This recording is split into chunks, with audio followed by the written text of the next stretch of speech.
Seppo, toikaa tästä häävittähän paikat näitä. No yleensä onkin. Tuo on se paikka, että tästä mennään yli heittämään. Riittää ne 3 kuoppaa ja kanssa. Oota! Nyt suoraan! Se menee ottaa niistä ajat paperia.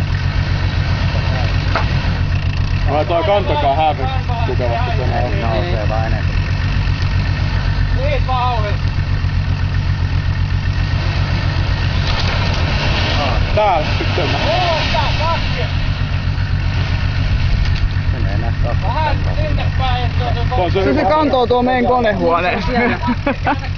Mukana. Silloin kun me olin eka kerran, no niin, puoliin täällä myös kerran käy. Tuo mäki oli lämmin, se yleensä. Se oli ihan vitun kuopalla, me kaivaa vaan ja kaivaa aina, niin se meni ajamaan ylös. Sitten toiset tuli niinku takaisin. Mä kyllä se huomaa pokkerin, että eihän siis ei pokkeri.